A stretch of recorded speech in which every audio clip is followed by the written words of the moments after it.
Yo, what is up guys, Eslis Gaming back with another expeditions video, and for this one we are going to do the Smith Chest dungeon. As mentioned in previous videos, you need a key to enter the dungeon. The bunch of keys does not work. Now, let's start over with some of the mechanics. The boss is invulnerable for the duration of the fight.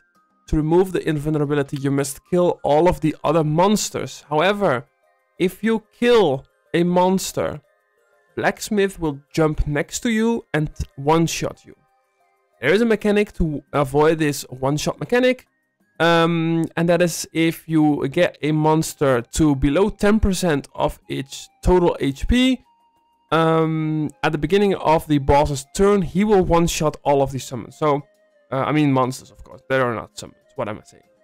Anyways, so the best way to avoid your characters dying is to get all of the monsters to below 10% HP, and the boss will one-shot it. No matter where they are on the map. If they're on the other side of the map, it doesn't matter. The boss will one-shot it. Now, let's go over the boss's stats. The boss has 13k HP. When I did it at 8 loot, it had 21,000 HP. Unlike the other dungeons, the boss's resistances stay at 0% no matter what. So that's a good thing. Even if you're doing 4 loot or 8 loot, it will be super easy to bleach the boss. And that's going to be very important later on as well.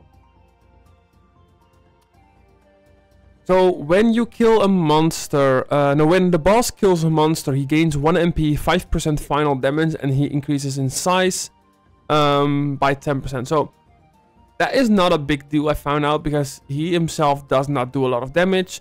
If you want to avoid him getting the increased damage, sure, you can kill monsters, but then you will get one shot, which I do not advise. Just use the mechanics to kill off the monsters. I did it 8 loot, it was super easy. I think on turn 2, I think on turn 1 I had 2 monsters below 10%, so they got killed. And on turn 2, I had all of the enemies below 10% HP. So they all got killed on turn 3, which made me able to kill the boss on turn 3. This entire fight was only 3 turns, and that is with 8 loot, so I think that works pretty fine. Now let's go over some of the monsters. The Rogue Clam Bandit is not in this dungeon, so we start off with the Dark Baker. Between 6k and 6.6k HP, 0% resistance overall, deals neutral damage in melee, gives 40 AP removal. So that's interesting because the boss does obviously AP reduction.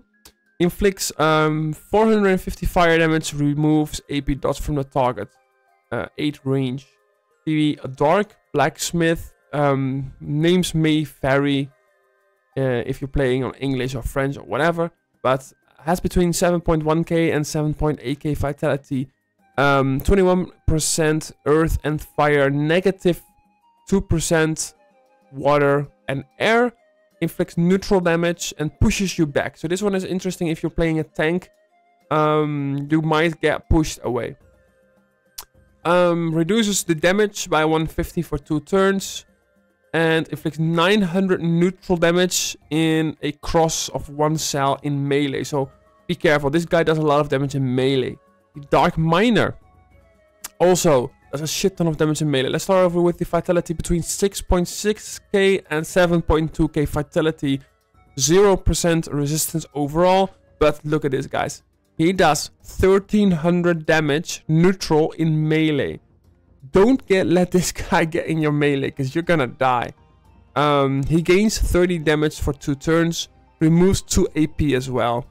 So this one is pretty hardcore. So as you notice, these guys mainly hit in close combat. That's why I recommend going range composition.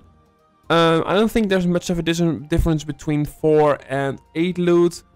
I've seen people do 4 loot in 3 turns. I did 8 loot in 3 turns. So as long as you know what you're doing and you play on range. If you're playing on close combat, expect to take a lot of damage, because these guys, like I said, 900 and 1300 damage in neutral element. Most people who PvM don't have a lot of neutral resistance, so keep that in mind. They do a lot of damage. General idea when you manage to kill all of the monsters is to bleach the boss. because the lower the HP of the boss is. As you see here in the background, like all of the monsters got one shot, which is nice.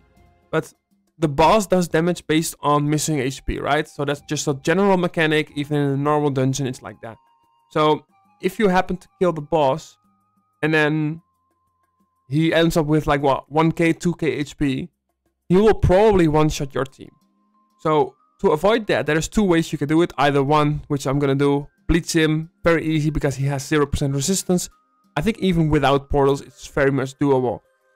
Option number two is, I think, stay close to him at the start of his turn.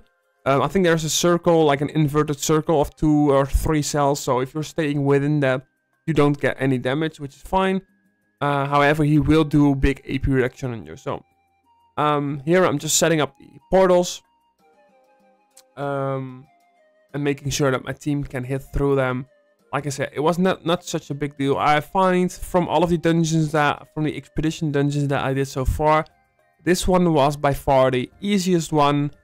So yeah, if you guys got any questions regarding this dungeon, let me know in the comments below. Next dungeon is going to be the Crocobulia, which is hopefully going to be uploaded tomorrow. So yeah, thank you guys for watching, and I'll see you guys tomorrow in the Crocobulia fight. And good luck with your expeditions, guys, and enjoy them as well. See ya. Bye-bye.